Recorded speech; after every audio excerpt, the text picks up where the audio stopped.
There we go. Yes, so welcome to day 6 of the office hours. Again, thank you everybody for being here. It's been really great. I mean, there's so many new people here that, I haven't met before or that, that I haven't known very well, maybe just on social media. And so it's really been wonderful to, get to know everybody better, and to see you on a weekly basis too. And I put information in the email that I sent. If you want, if you like these office hours, starting September 9th, I'm continuing them through January Arts. And it's part of the membership benefits. So, you can check out the membership page on the website for more information and get 10% off if you sign up by September 7th. So, yeah, so today is question and answer day. So basically, it's free forum, whatever you want to talk about, pressing questions. Um, yeah. Anybody want to start us off?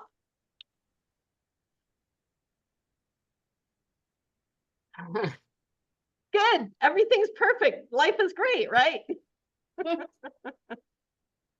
Can you give us some insight into um, issues related to how you deal with tax considerations if you make any money as an artist? Oh, good question. Good. Those are kind of, so let's see, tax considerations if you make any money.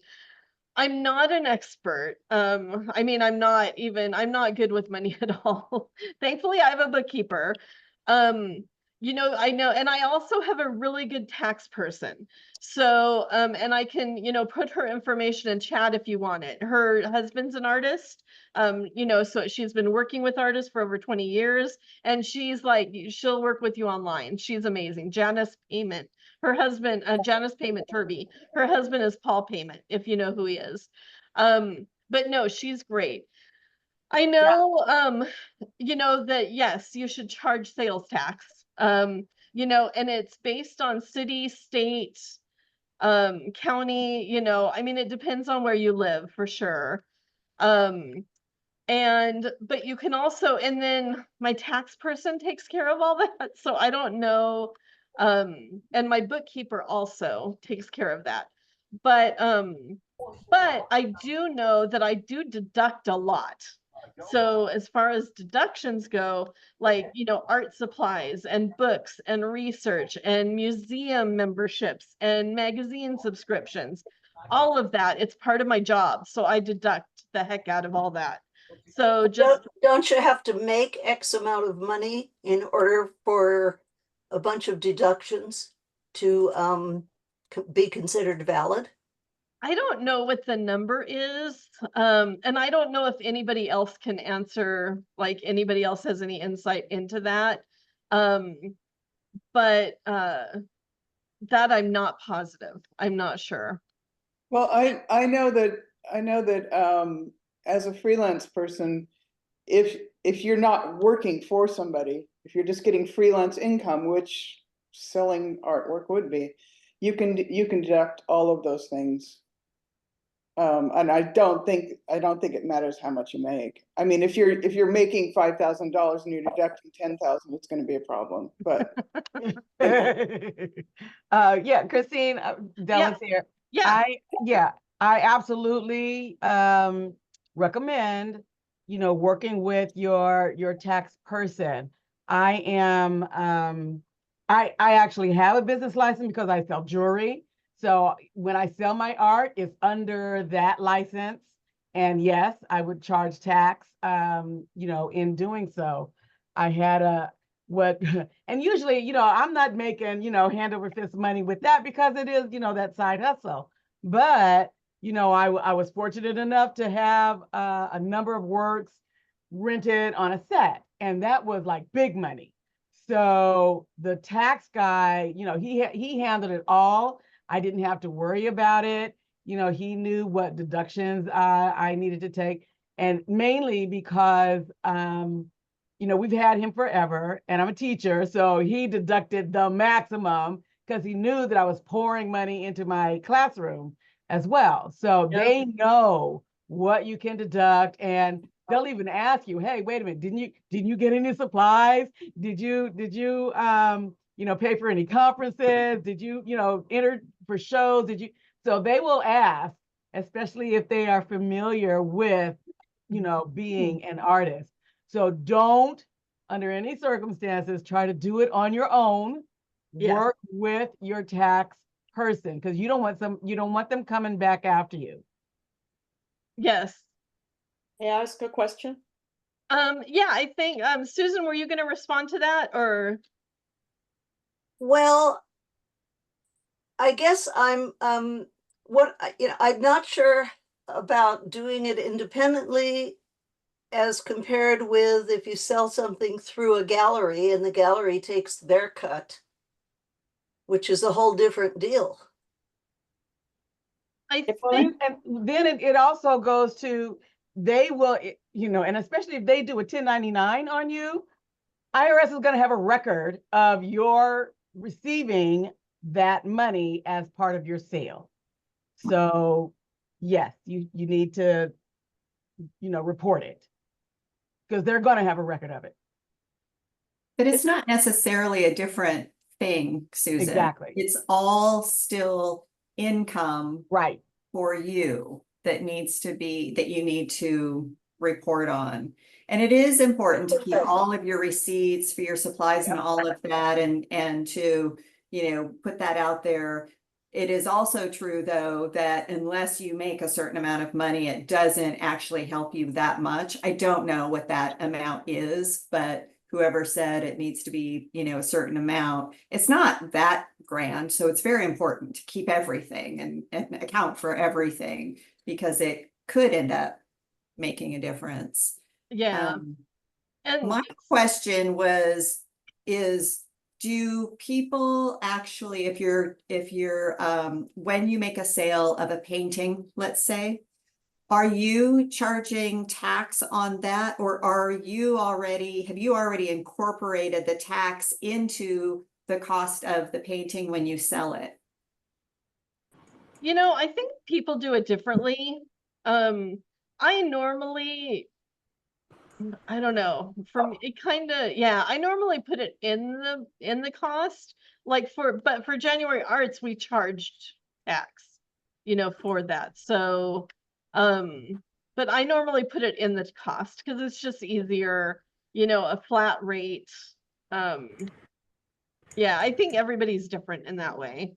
That's what I've been doing, but you had me nervous for a second, but maybe that wasn't supposed to. No, as long as you pay your taxes later on. Yeah. Okay. Yeah. Good. But no, it's a really good question, because a lot of artists, have questions about taxes. But I highly, highly, highly, like Della said, recommend not doing it yourself when you're an artist. Or, invest in, I think I pay $200 or $300, but it's because I run, a couple businesses and stuff.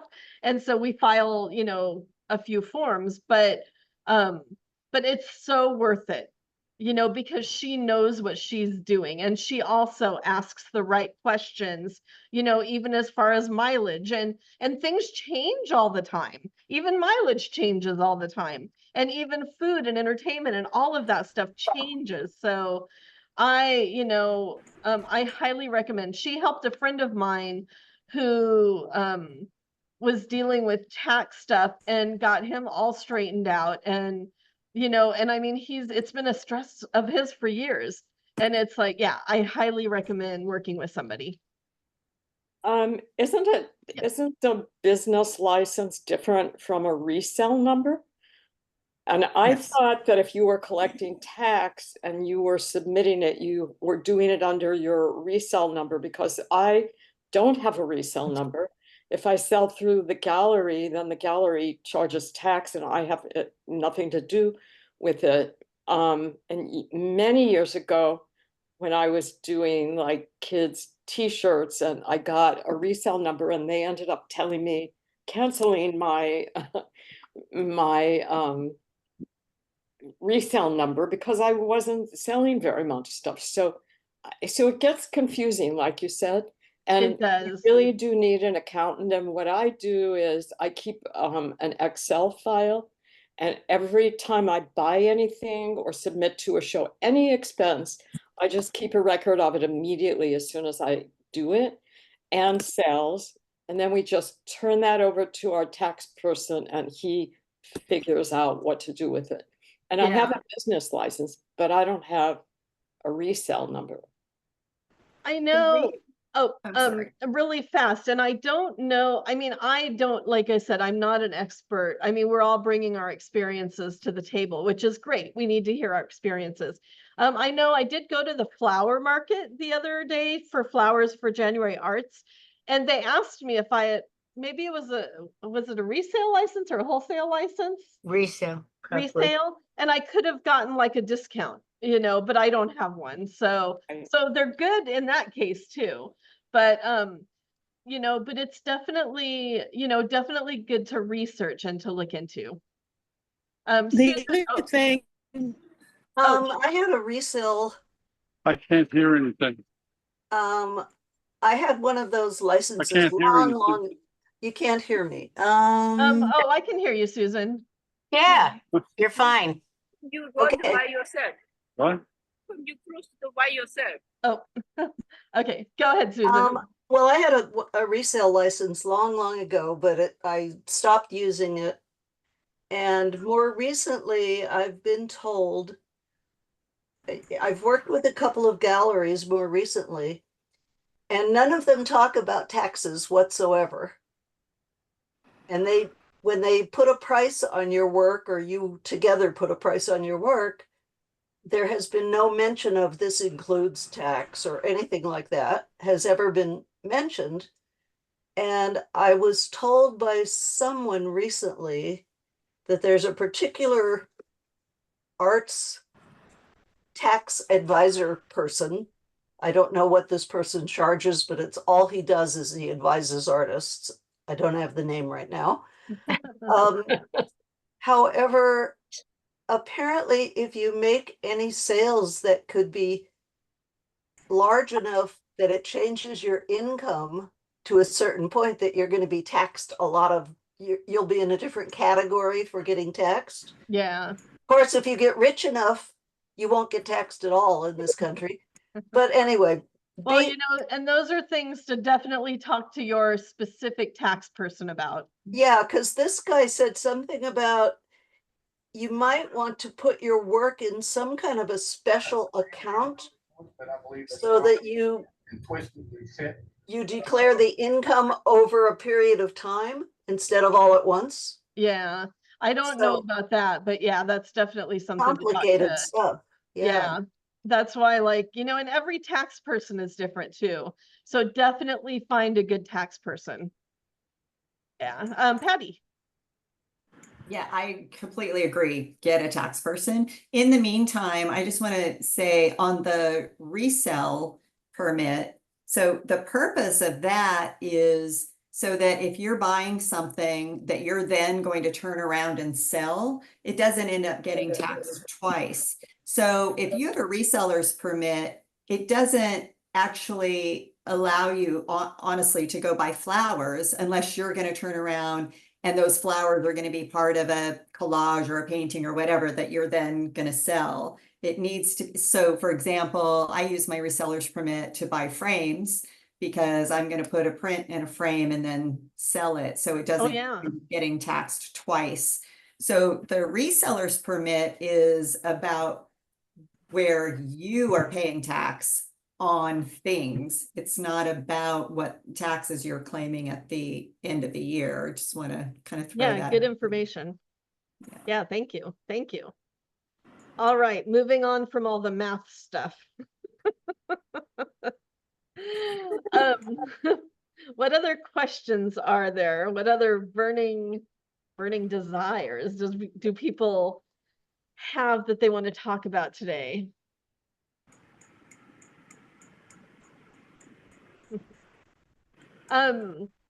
Let me start it off by, I know a bunch of you went to Nomad and Trist.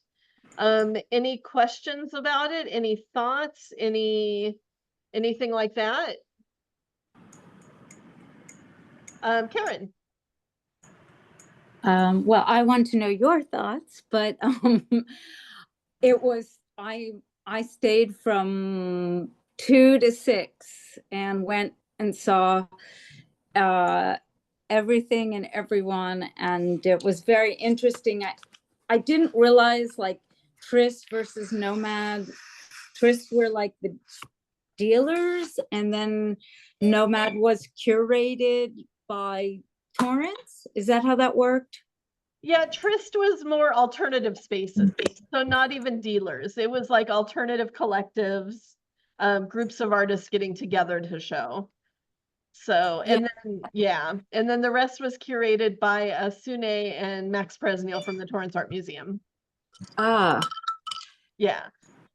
But Max, so if you follow him on like Facebook, if you're friends with him, or even Torrance Art Museum, he'll post. He posts like months out.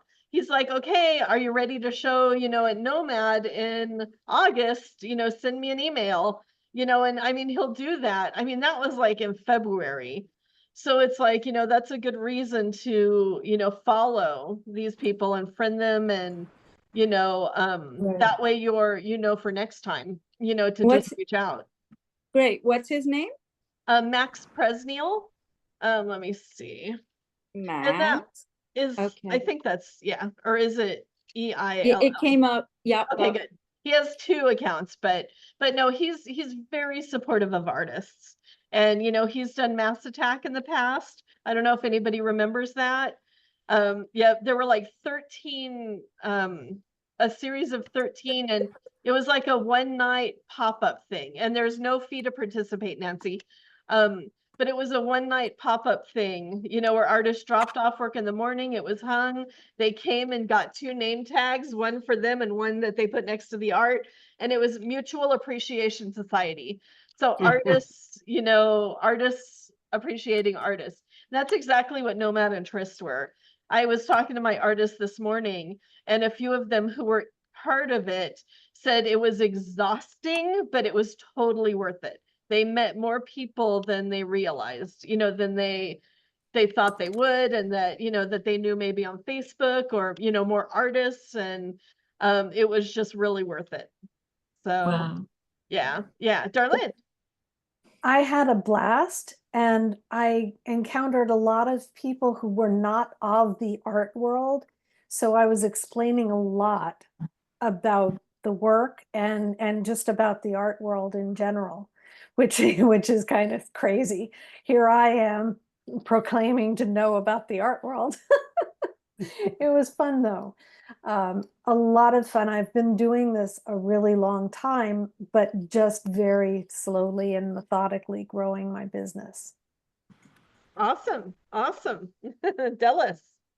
Yeah, it's a wonderful experience. I've been with them from the beginning, and from that first one, I actually got a solo show out of it. They have curators coming through there, they've got collectors coming through there, and all kinds of people. So you never know what opportunity is going to come your way. You're just putting yourself out there, you're talking to everybody, and so many wonderful things can happen from that. So you have an opportunity like that, no fee.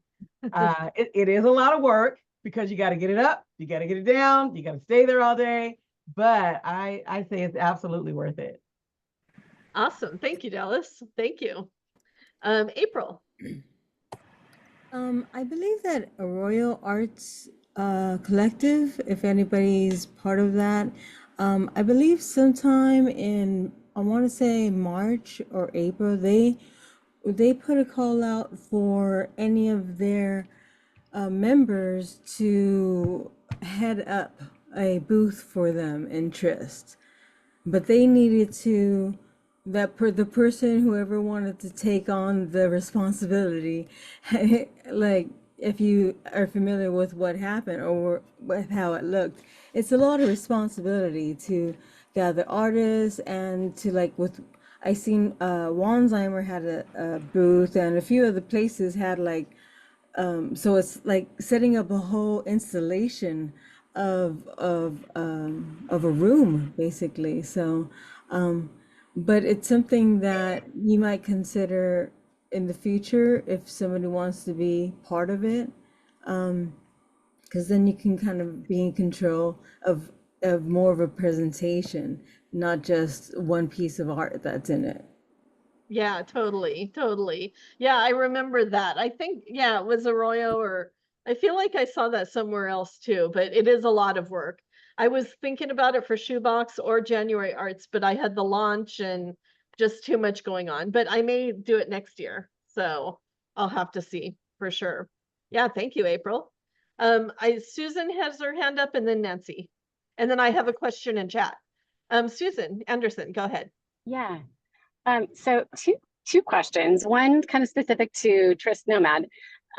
First, I'm wondering if anybody got to the Dorado 806 mother room at Tris. This is very specific because they had said that they would have a digital exhibit that was corresponding to the analog one and the actual stuff, and some of the information that they sent me. And I'd never heard anything more about it. And I'm just curious if I couldn't get down there that day or over the weekend. And so I'm just curious if anybody had investigative eyes, saw if they actually did it or not. Karen, did you see?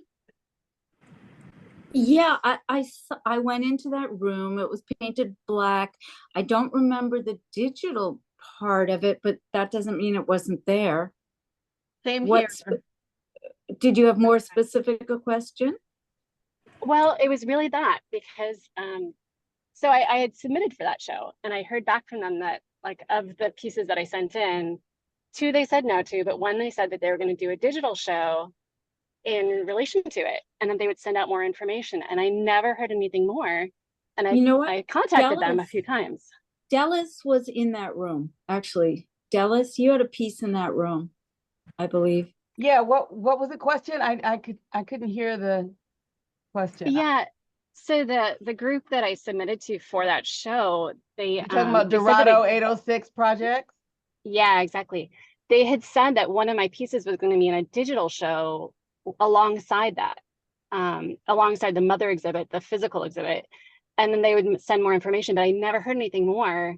And I reached out a few times. So I was like, well, maybe they just, ran out of time or whatever and didn't do it. But I was just curious if anybody saw anything there. If it's I didn't see it. I didn't see anything digital, but it was done on a very quick turnaround. So they may not have had time to get the digital setup portion, set up. But also, depending on what they meant by digital, maybe they meant an online show and it's on their website. It could be that, yeah. I would check out their website. Yeah, they said there was gonna be like a catalog there too. So I was just like, and maybe they just kind of got overambitious. It's a small, artist run, thing. So it very well be that. I just kind of went in fast and I was almost done by then. So it was a lot to see. It was quite a lot to see. Yeah. So I think we had there was Nancy and then Lori, and are they separate questions? Because I did have a question in chat before that. Nancy, was it a different question or in relation to something we've been talking about? It's a different question. Oh, okay. Let me go ahead and cover this question from chat because it was a little bit ago first, and then we'll go to Nancy and then Lori. Okay. So let's see. This is a throwback to last week.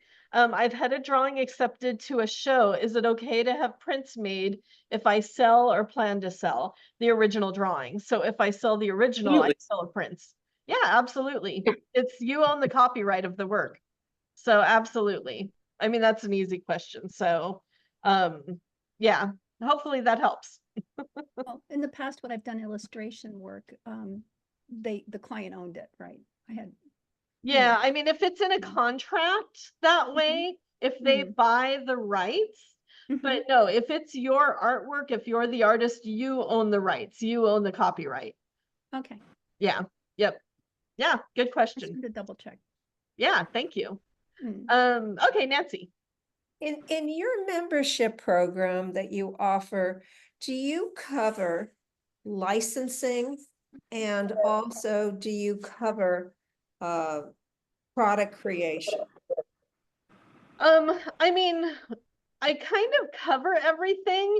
It's like it's not based on theme at a specific time or place or anything like that. But I do, like, for instance, this last at the beginning of this month, I brought in speakers who do licensing and products. So, and it's recorded. So you also get access to previous recordings from Shoebox. But so I bring in people because I don't know everything, sadly, but I try to bring in people, who do have that experience. But just like this, I do office hours where people ask questions and we bring all of our different experiences and talk about it. And I do try, if it's something I don't know, I do try and research also. And we have a Facebook group where people can post links and information and they can ask all sorts of any questions or anything like that. So yeah, it's not, I mean, I do end up giving workshops based on something that I hear over and over people talking about, and maybe it's a consideration. And especially if I know it, or licensing and money and stuff like that, I will say that is one of my weaker things. And so I leave that. I get other people to talk about that who know. But like I said, I bring the experience of the group and of outside speakers in. So thanks for asking. I think Laura. Lori, sorry, Lori. Okay, thanks for doing this always, Christine. I just wanted to know, because I'm sort of now based in New York, if anyone's had any experience with New York City consultants. And the reason I ask is because I'm such a remote person and I just can't schmooze. I don't want to, and I just want to I want someone to take half and just take it away. I mean, I think it's going to be like anywhere. It's going to be finding the right consultant or gallerist or, the right agent, or, where your work fits in, and, reaching out to them, seeing if they take submissions. It's about relationships, of course. So I know it's hard, the whole schmoozing thing. And, but yeah, it depends on where you're located, and also social media. If you find somebody that you like, and I mean, I could find somebody in New York and I'm in Los Angeles, I'm going to follow them on social media. I'm going to, look at their artists. I'm going to get on their newsletter, and I'm going to keep an eye out. And a lot of times they'll follow you, so they lurk, put them on your newsletter also. And they lurk. And, and then reach out and say, and be personal about it, though, in terms of, and especially if you're able to go physically to the space, or depending on if it's a consultant, look at their projects. Like maybe they just put art at, the Hilton, I don't know, just, that you saw, or the convention center, or, and you saw that in person and you were, really impressed, and you've seen their other projects. And I mean, I'm just throwing that out there, but, you felt like, you've seen them talk about their work, and, you felt like they could be a good fit, or I don't know, I don't like to say that, but I mean, but make it more personal, to you and who you are and what you do, and in relation to them also, if that makes sense. And so would you just do a search online, like New York City art consultants, and just go through their profiles, etc.? Yeah.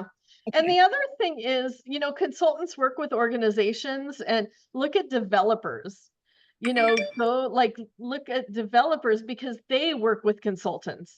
Interior designers work with consultants, because the consultant is the in-between. So the consultant finds the work that proposes it to the developer or the interior designer. So also look at, and architects too. architects work with them. So a lot of times you'll be walking down the street and you know how like there's a construction going on and there's like the banners, like this construction company. I mean, sometimes you'll see an art consultant or an interior designer because they want to advertise who they are and what they do.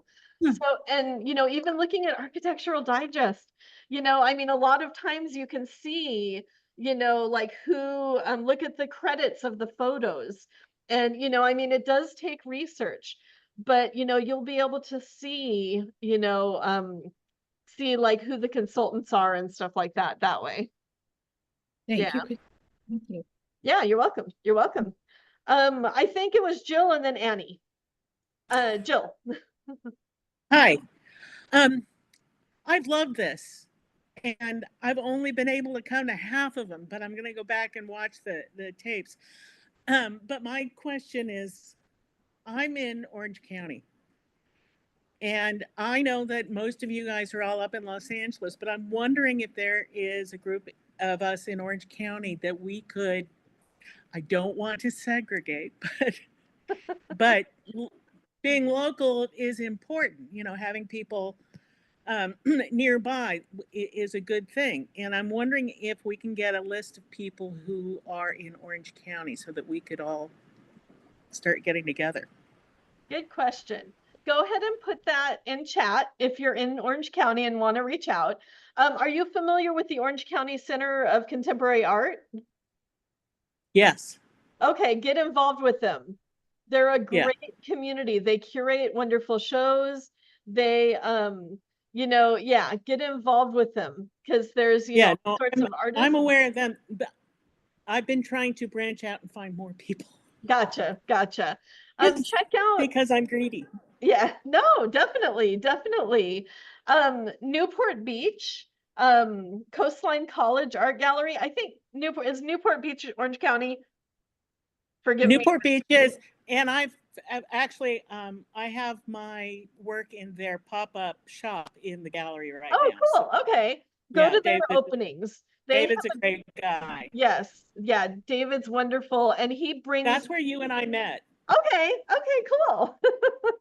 But no, he brings artists together to, you know, and he creates community too. And like Laguna Beach Art Gallery or Laguna Beach Museum, go to their openings. Connect with people there. And also there's Scape Gallery. Check out. Yeah, I know Jeannie. Oh, good. Okay. Yeah, she's lovely. And she's wonderful. What was the other one I was gonna think of? I can't remember offhand, but making me feel more connected than I thought I was. Yeah. You're making me feel more connected than I thought I was. Awesome. Susan, did you want to remark to that? Well, kind of a little bit of remark, almost the same, but I am in a situation, I'm in Lakewood, California, which is between North and South Long Beach. And I am partially blind, and therefore I am unable to drive. And I would love to go to more gatherings, more openings. I would have gone this weekend for that matter, Christine, to your thing. But I can't. And if there are any of you who are within distance of me who are going to interesting places, I would sure appreciate a ride, and maybe we could get to know each other at the same time. Yes. I just put Linda Sue Price. She's a neon artist. She lives in Lakewood, but her studio is in Van Nuys. And so she loves to drive. That's a long drive. I know, but she loves to drive. She has a little Miata. She loves to drive. So, and she like meets, she goes for walks with Jeannie Davis all the time. And she's very social. So, you know, tell her she worked with Shoebox for a while. You know, go to her website, reach out to her. She's lovely. And she, you know, she's in Lakewood. So, you know, maybe do a studio visit with her. Great. Thank you. Yeah, you're welcome. Let's see, Annie. Yes, I have two comments.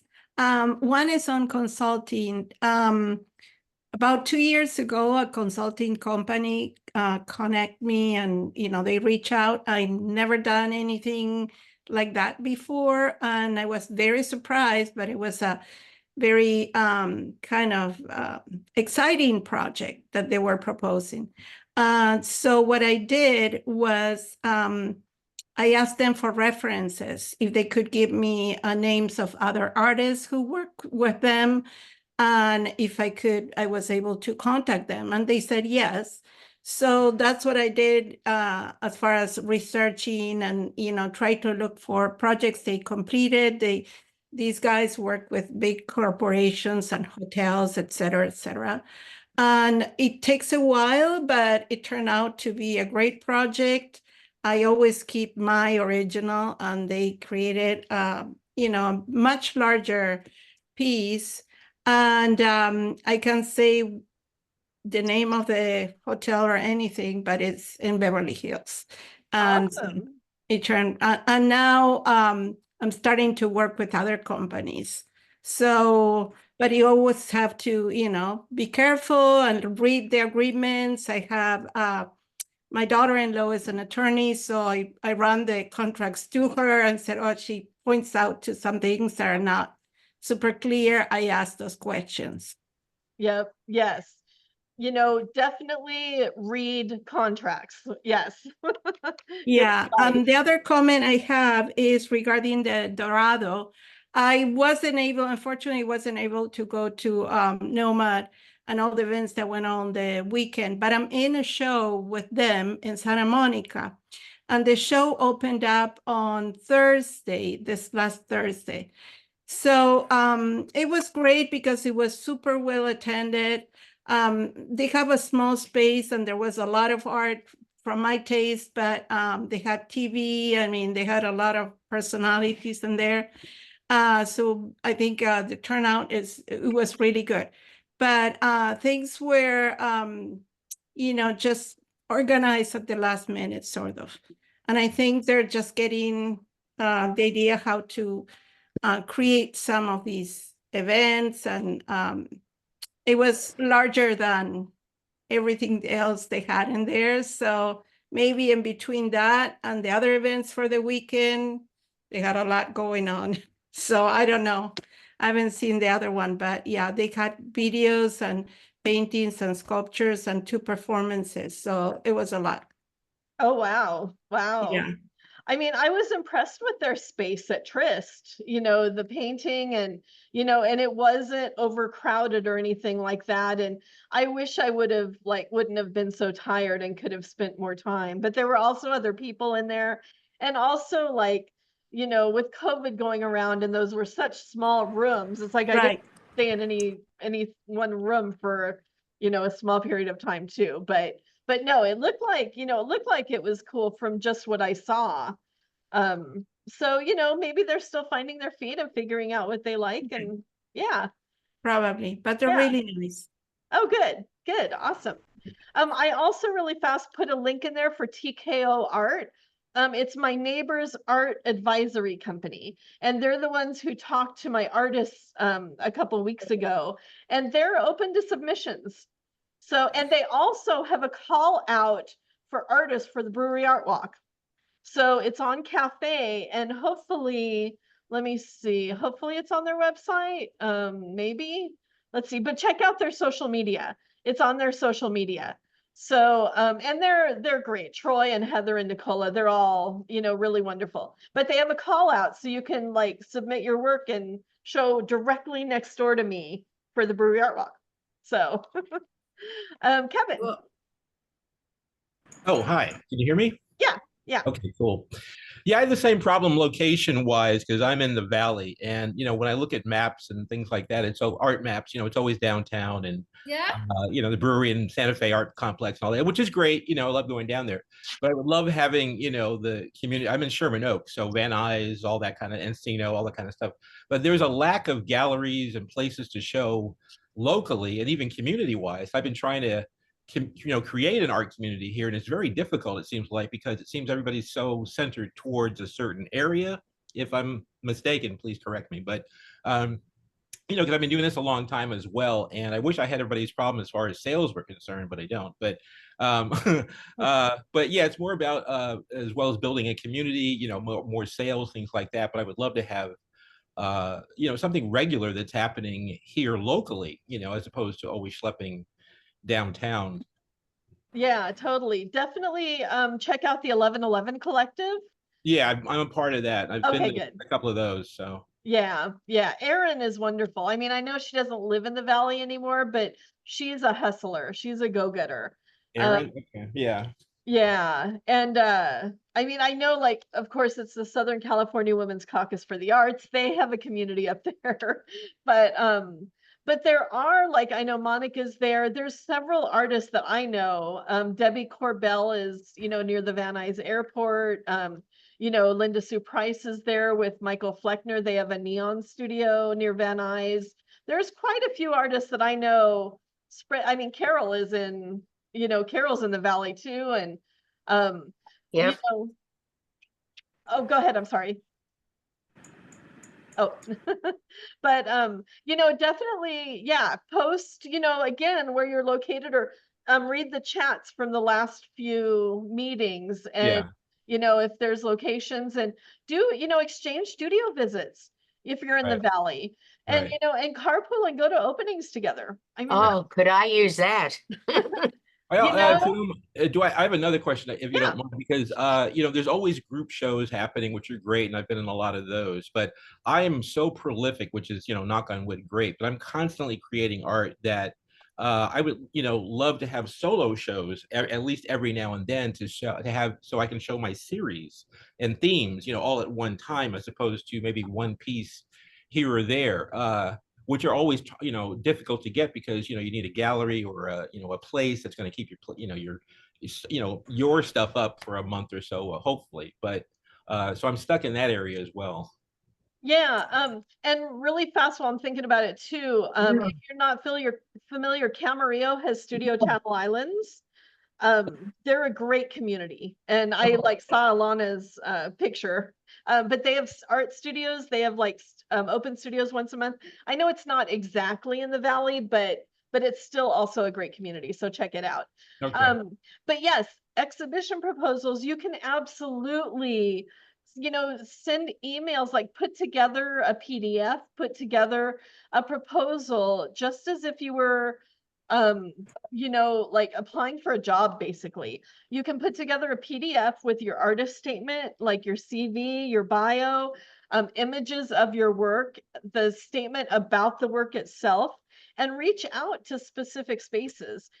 Galleries, it depends on the gallery. They're in it to sell, so they don't necessarily take proposals. Right. But, colleges, universities, a lot of them have art galleries, some of them smaller, some of them larger.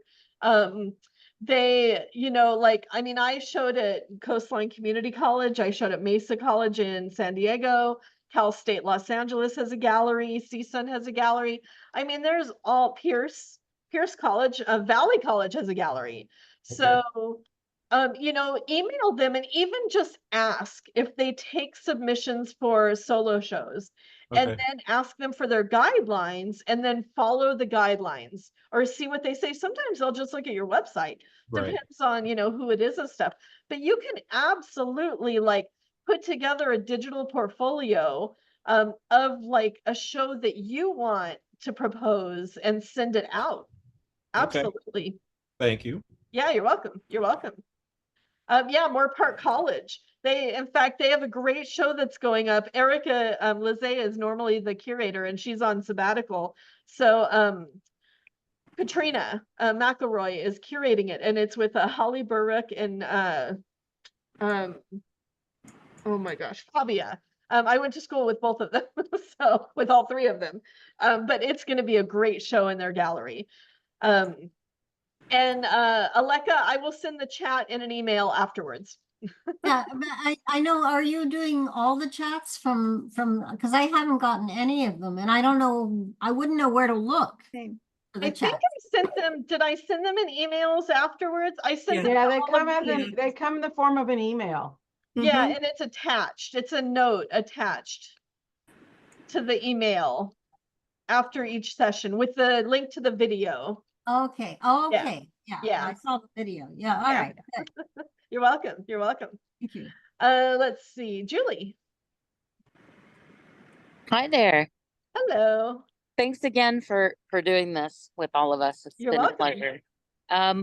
Quick question, was this the first time they put this together? Because I hadn't heard Third. about it. The third time. Okay. Yeah.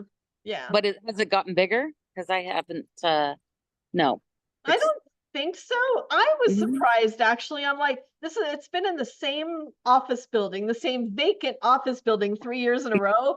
And I'm like, what is going on with this office building? Right. But it's But it was all artist run galleries yeah. and I Mostly artist run, unfortunately yes. unfortunately didn't get there, but I had a lot of friends showing in there and it seemed I'm bummed I missed it, but He'll for do sure it next again. year. I'm Yeah. sure he'll do it again. Yeah. And then I guess my second question is, I'm working in a new medium, so I'm not as familiar with pricing with it as I am with fine art photography. Where do you start to price your work? I have a solo show coming up, but I know that the gallery charges X amount, and I would add that to what I really want to get for it. And I know how much it costs me to make. Yeah. Does anybody have any suggestions on where you start with? Because I have, I'm working in wood relief sculptures, and I'm just kind of at a loss for where I would even start to price them. And you haven't sold any of these yet? I haven't, no. Okay. They haven't been out in the world yet. Yeah. Okay. But hopefully they will. Yeah. You know what I did recently was, I mean, it's a different medium, but I sold some photographs at a gallery, Bermuda's Projects. And after that, and my prices were higher than I had normally had them. And after that, I'm like, okay, I need to raise the prices on everything else. And so I think I had it was like for the art walk or something. I raised my prices, but then I put like discounted half off for the weekend or something like that. Yeah. And I didn't sell any, but I felt because that's where the price point of my art, that it should be comparable based on the medium. So I mean, there's like, you ask 10 different people and there's 10 different ways to price work. Sure. That's the thing. You have to, but you go with your gut. Yeah. Go with start lower than you want, because you can, once you sell, you can't lower your prices. You can offer discounts, of course, but you can't lower your prices. So, try not to start too high unless you feel like your work takes forever and this is what it's going to be and you are confident and that's it. But otherwise go with your gut. It's interesting because pricing is such a stressful topic. Yeah. And it's like, I've just learned to okay, that painting was priced at 1,500 last time, and it didn't sell. I'm gonna raise it to 1,600. Right. Like I just kind of, I mean, of course, keep track of everything though. That's the important thing. And when it's in shows and galleries, make sure a comparable price is the same, at every space. Throughout. Yeah. Yeah. But try not to, just like start somewhere and use that as the foundation to price everything else off of, if that makes sense. Sure. Because I have, a large majority are a specific size, and then there's maybe 3 hero pieces that are quite large. So I'll base it off of that. But thank you. Yeah, there you go. Really You're appreciate welcome. it. You're welcome. Carolyn. Hi, I joined late, but I do have a question. You somewhat answered it. I have this show that's already ready. It's all these drawings. It's 35 drawings, and it's something that I've already shown. It's coming down at the end of this month, but I feel like it can be put up really easily. I had the same kind of question last week, but would that be something you could write a proposal of to these like college galleries if it's already a show, like I guess a traveling show? It already exists. Yes, absolutely. Make sure you document the show itself. Document how the work is hung. document the space it's in, document like how the work is in conversation with each other, if that makes sense. Installation shots of the show, because you can share that in the proposal, and that way, like whoever you're sending it to can, they'll know that you're serious, that you're professional, that you know how to hang a show, that that this is what the work will look like in their space also. And so you're like painting a picture for them of what the show will look like. Also, and this is for Kevin too, when sending a proposal out, when pitching it, especially colleges and universities, and also like organizations and, alternative spaces, depending on what it is, what is your hook? What's your angle? What is like what's going to draw attention to, what's your story? It's like, you could say, I don't know, if your proposal just says I have 10, black abstract paintings that are based on nothing, I don't know, I'm just throwing that out there. That's not necessarily going to draw attention, because it's been done before, first of all, by Malavik in the 20s, or whatever. But, but if you talk about, like build on it and explain, maybe it's about mental illness, and I'm just throwing this stuff out there. Like, make it a story, make it, personal. I mean, make it, what is it about the work that is going to attract attention? What's it gonna, attract people? Think about like the story behind it, if that makes sense. And it could be like, for instance, Carol, her solo show coming up the end of October, is going to feature how many drawings? Gosh, almost 200. Yeah, 200 drawings. It's titled "The Pandemic Made Me Do It," and it's about all of these drawings that she did in figure drawing sessions on Zoom because of the pandemic. It's like, how cool of an angle is that? It's like, so if, it doesn't, and I mean, the press love this too, and this is also coming from a PR standpoint, but, but when you're putting together an exhibition, think about like, what is the body of work you put together? Like, of course, mine's about body image and being plus size and my eating disorder. Yours could be about process and texture, and maybe it could be about childhood memories, nostalgia, or, painting from found photos, or it could be about something from your childhood, or, it could be about many, many, many, many things. But, what's your story? And that is what's going to attract people. And especially if it's a college or university, or, is there an educational aspect to it? Is there something that you can challenge or teach, or, through the work itself, if that makes sense. Yes, absolutely. Okay. I have, in terms of like the wall text and how it all operates, when you're proposing a show and they say yes, who's responsible for the cost of all of that? Like actually setting it up. You bring your work. Every place is going to be different. So ask at the beginning, like Cal State LA, when I did Perceive Me there, they covered all of that. It was all included. They printed everything out, I think Coastline, I actually recycled, like I had something on foam core, which I still have. I'm going to use it for the Brewery Art Walk, about Perceive Me. And so we recycled it and used it for Coastline. And, so every place is different. Cal State LA and Mesa College printed out postcards and sent them to me, and I mailed them out. I also, like Mesa, I got a stipend, like $1,500.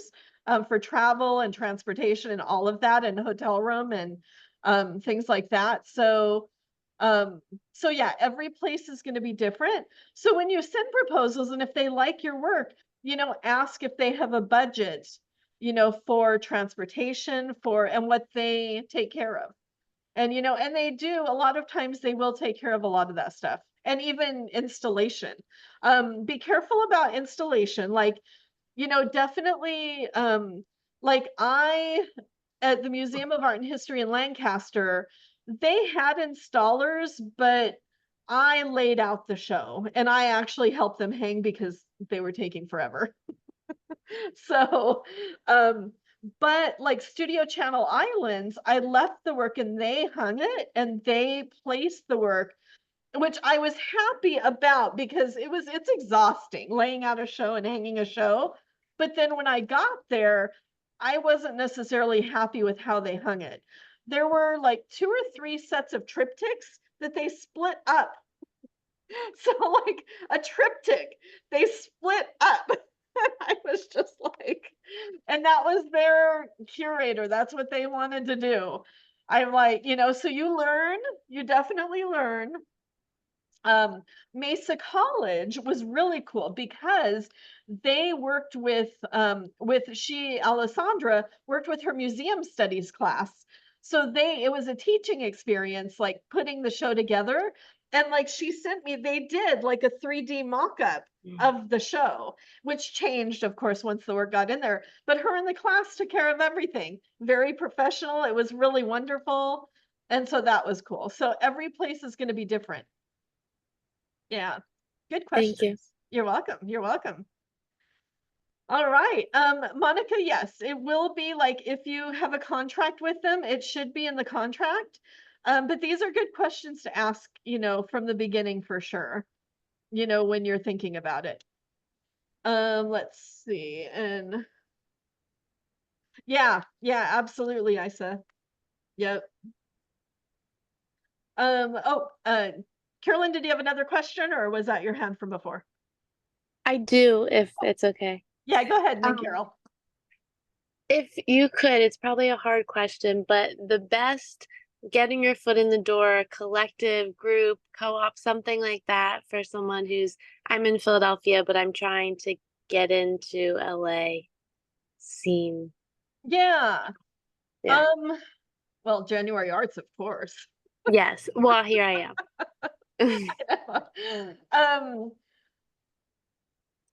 For are you going to be coming here in person? Yeah, I can. So I do acting too, so I can come at any point. My management and stuff is in LA, but Santa Monica or LA, like downtown. Yeah. I guess. Los Angeles Art Association. If you're not familiar, I'll put their link in chat. They're open nationally. So they're open, to artists nationally.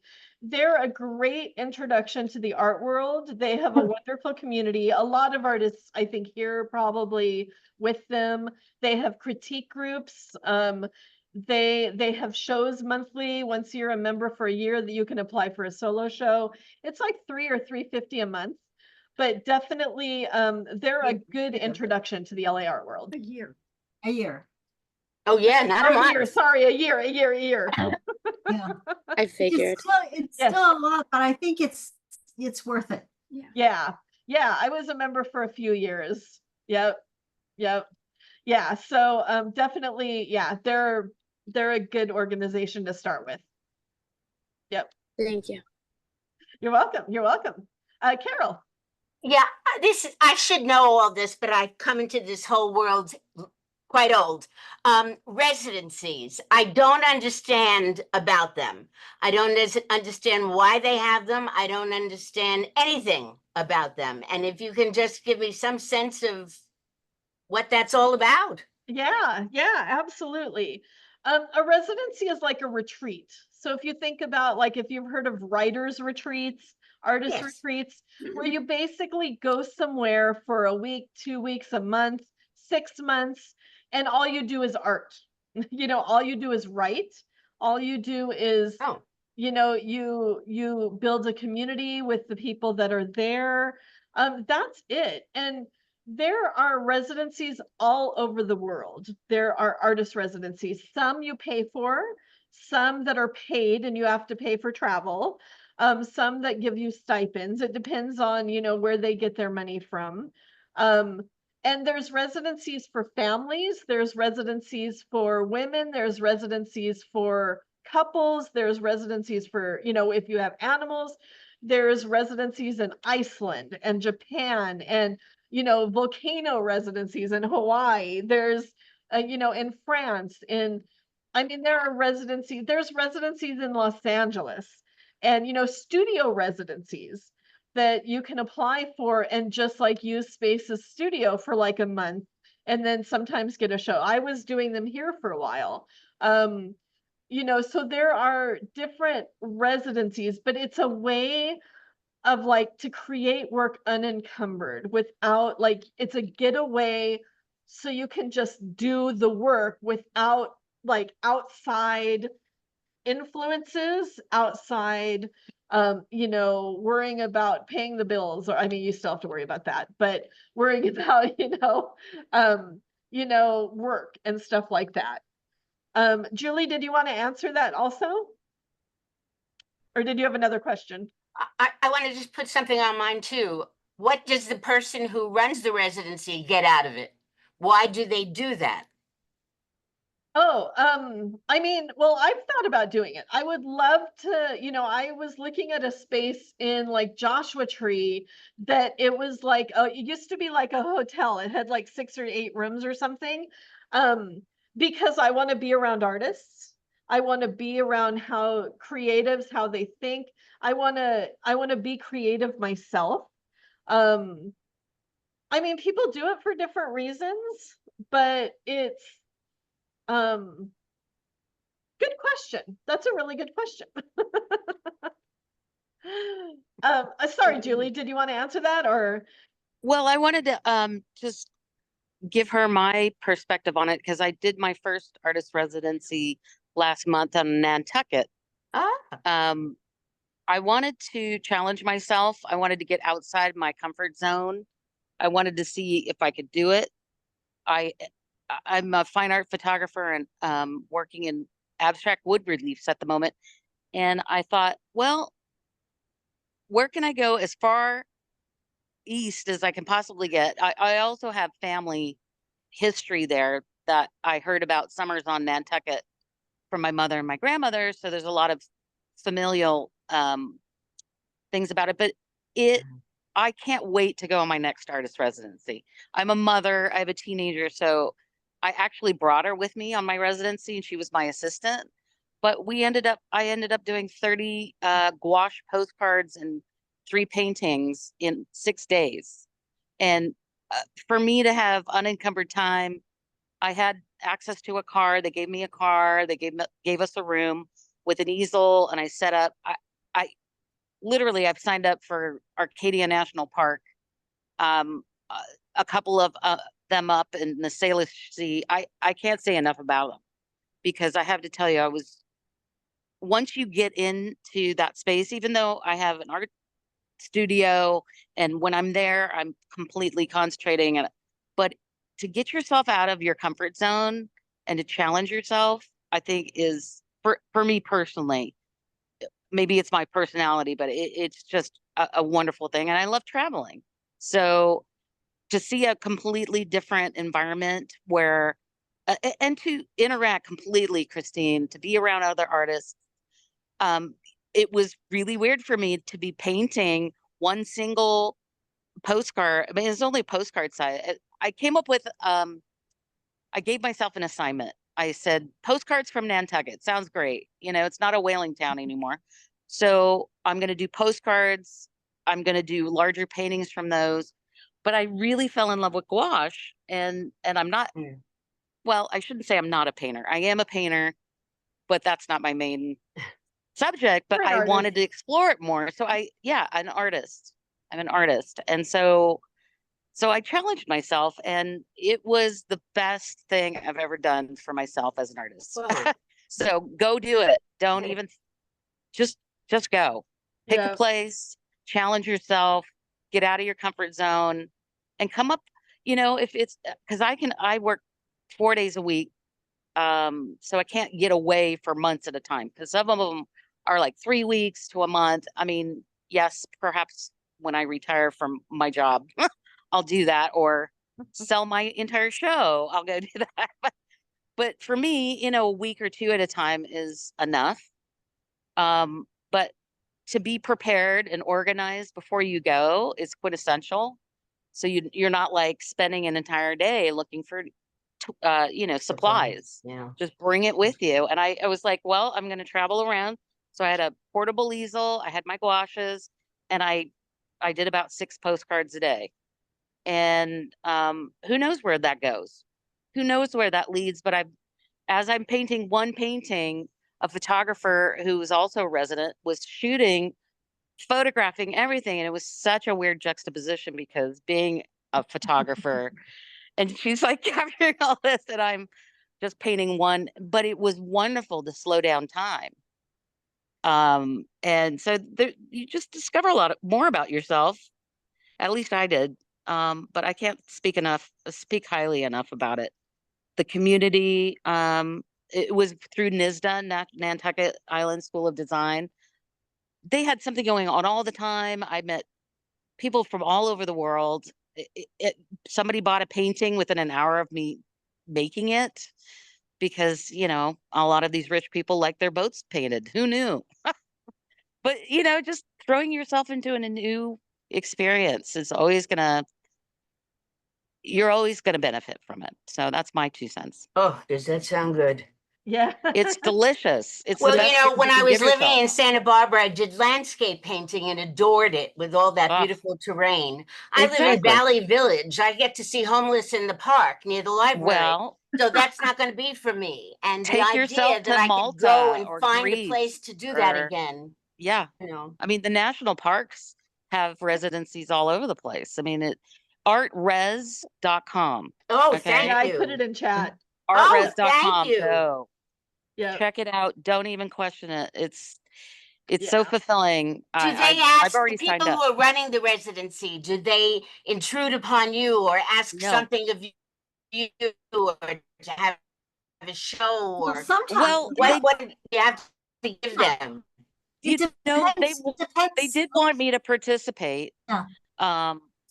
They did want me to participate, but actually within 3 days, I had like 24 postcards and 2 paintings, 11 by 14. Abstract. I was doing the postcards were landscape. The paintings were abstract boat paintings over time. So I was looking at every side of the boat.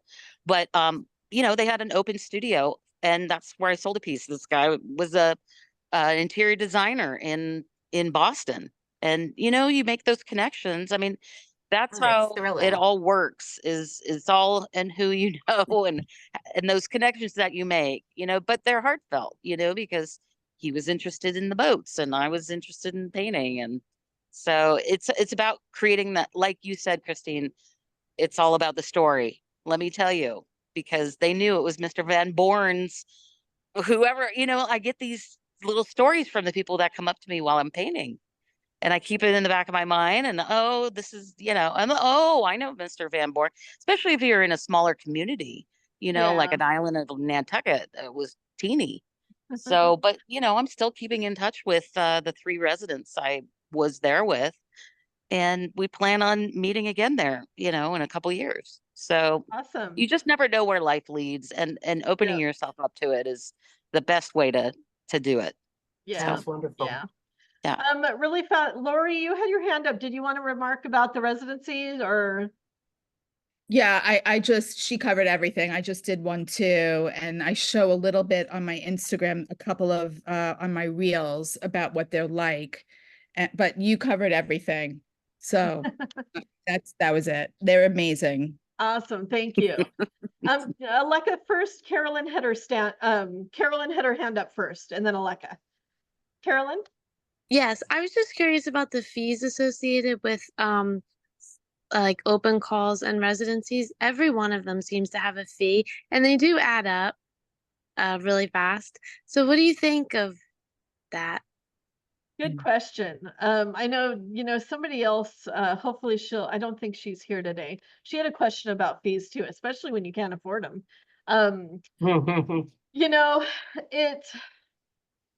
There are costs, like for instance, cafe. There's a fee for galleries to use cafe. And so, and also depending on if there's a show and there's a juror, then, most of the time you pay the juror, and it can take hours to put together, an exhibition, to jury an exhibition. So, I mean, I feel like everybody deserves to get paid.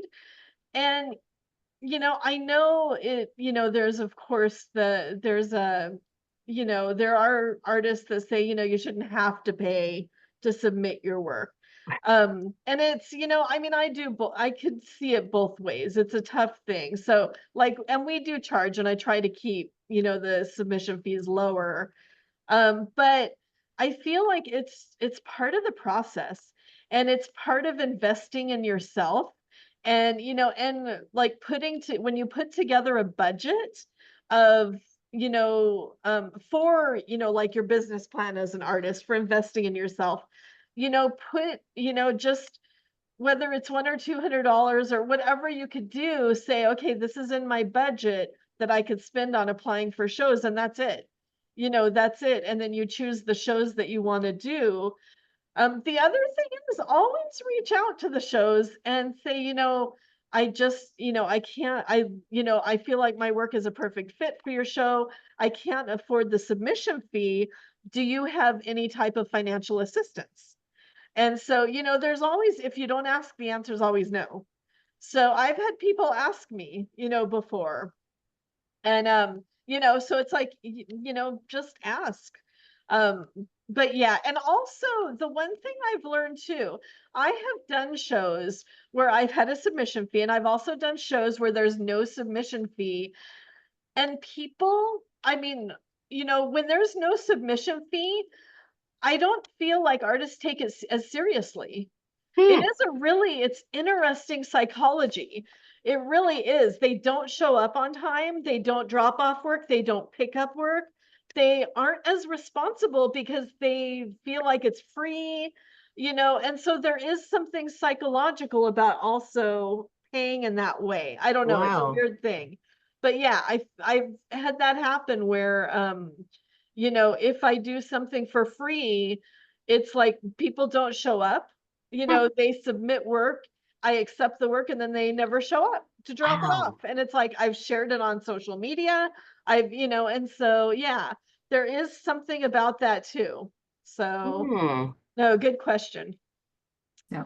Thank you. All right, Aleka, and then last I just question. had, I also have to run, but I just wanted to chime in on this residency thing. I've done a number of them. Oh, We pay for them but it's, it's like our vacation.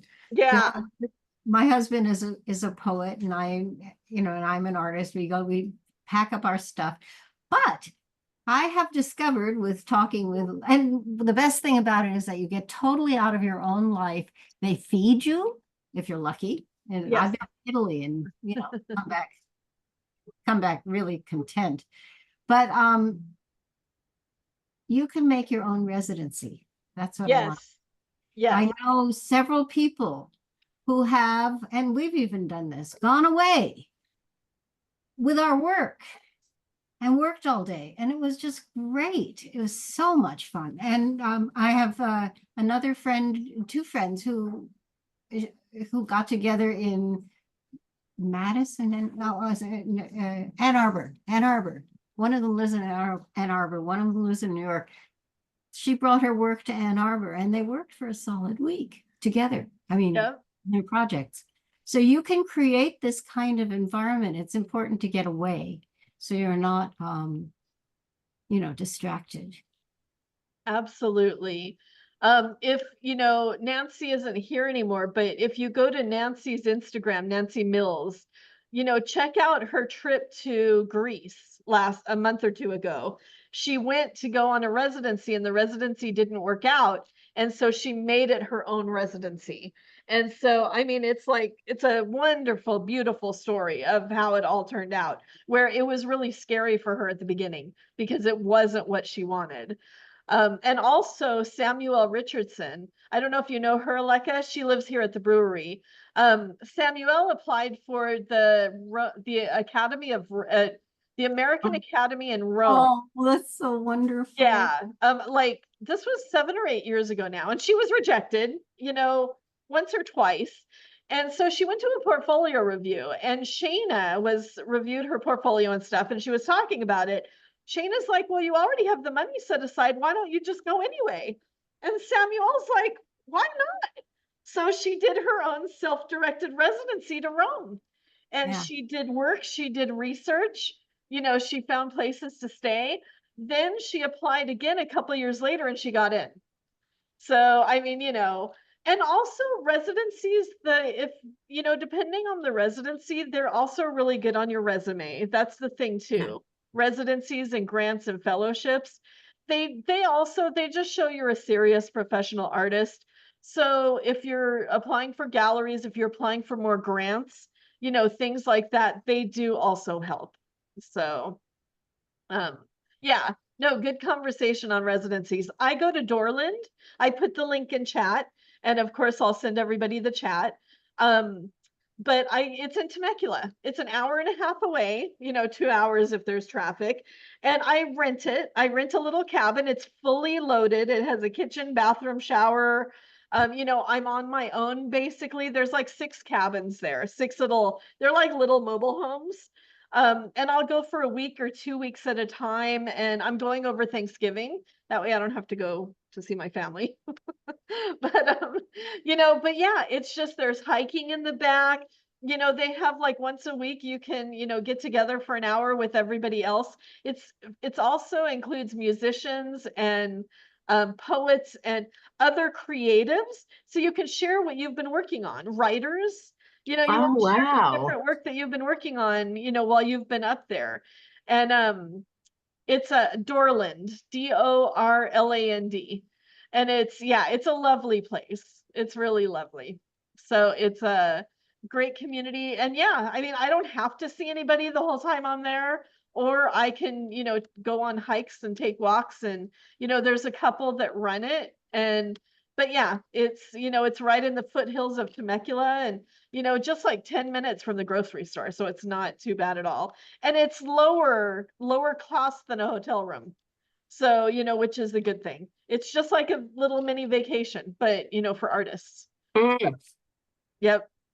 In Temecula. Yeah, it's in chat. So, Yeah.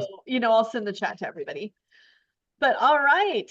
Well, thank you everybody for being here the last 6 weeks. And, it has been really great to get to know everybody. And, I mean, I love answering questions like this. And also I learn from you. So that's the other reason I do this.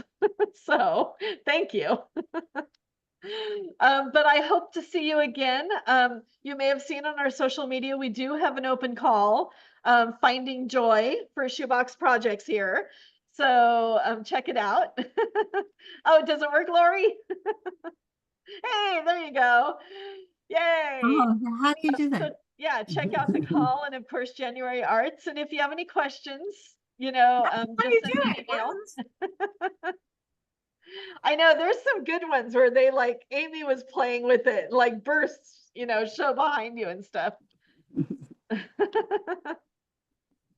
Yay. I know it never worked for me. I don't know why. The thumb did, I think. Doesn't work for me either. Monica, how did you do that? Oh, is that the by Under React, you could send it with effects. Yeah, without the there we go. Oh wait, no, that's The shortcut. Yeah. All righty, everybody. Enjoy the rest of the night. And Sunday we have an opening here at Shoebox Projects, Adiola and Dallas. I think Dallas had to go.